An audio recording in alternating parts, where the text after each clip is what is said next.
Videos देखने के लिए सब्सक्राइब करें जनसत्ता.com, बेल आइकन दबाकर पाएं लेटेस्ट नोटिफिकेशंस। नमस्कार, जनसत्ता में आपका स्वागत है।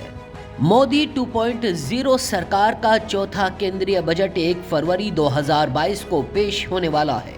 सभी को इंतजार है कि अर्थव्यवस्था को बूस्ट देने के लिए बजट पिटारे से किस सेक्टर के लिए क्या ऐलान निकलते हैं।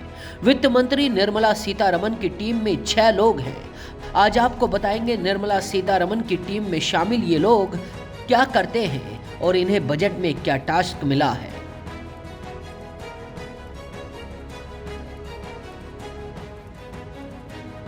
तरुण बजाज वित्त मंत्रालय में राजस्व सचिव हैं। वो 1988 हरियाणा बेंच के IAS अधिकारी हैं। वित्त मंत्रालय ज्वाइन करने से पहले बजाज प्रधानमंत्री कार्यालय में भी काम कर चुके हैं। वो कोरोना की पहली लहर के दौरान आर्थिक मामलों के सचिव के तौर पर वित्त मंत्रालय से जुड़े और उन्होंने कई राहत पैकेजेस पर काम किया है। तरुण बजाज ने आत्मनिर्भर भारत पैकेज की तीसरी किस्त की रूपरेखा बनाने में भी महत्वपूर्ण भूमिका निभाई थी।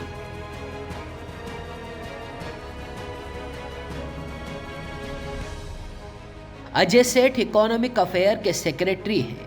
इस बजट में सभी की निगाह उनके ऊपर होगी क्योंकि उनके अंडर में DEA कैपिटल मार्केट, इन्वेस्टमेंट और इंफ्रास्ट्रक्चर से जुड़ी नीतियों के लिए नोडल डिपार्टमेंट है।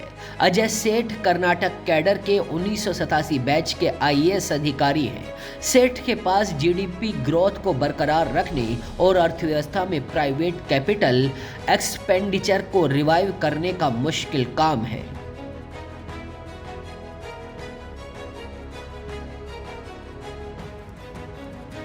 देबाशीष पांडा वित्त मंत्रालय के वित्तीय सेवा विभाग में सचिव हैं। बजट में वित्तीय सेक्टर से जुड़े सभी ऐलान उनकी जिम्मेदारी में आते हैं।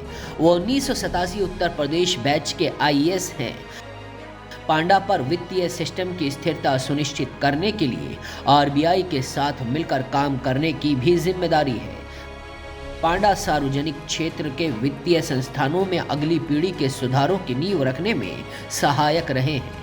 उन्होंने बैड बैंक और विकास वित्त संस्थान की स्थापना में महत्वपूर्ण भूमिका निभाई थी।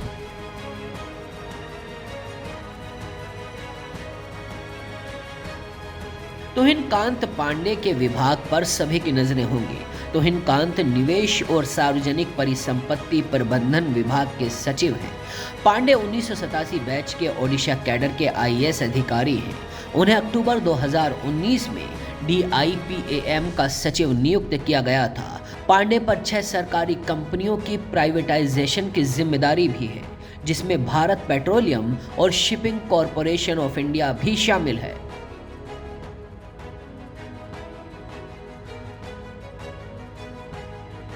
सोमनाथन व्यय विभाग में सचिव हैं। सोमनाथन 1987 बैच के तमिलनाडु कैडर के IAS अधिकारी हैं। वो कलकत्ता विश्वविद्यालय से अर्थशास्त्र में PhD हैं। सोमनाथन के सामने डगर कठिन है क्योंकि उन्हें वित्तीय लक्ष्यों पर भी नजर रखनी है और ग्रोथ के लिए भी फंड उपलब्ध कराना है।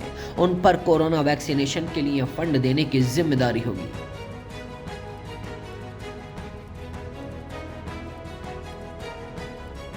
वित्त मंत्री निर्मला सीतारमण 1 फरवरी 2022 को चौथी बार आम बजट पेश करेंगी। ये बजट देश के साथ वित्त मंत्री के लिए भी खास होने वाला है क्योंकि इस समय कोरोना महामारी की वजह से सुस्त पड़ी अर्थव्यवस्था रिकवरी के मोड में है।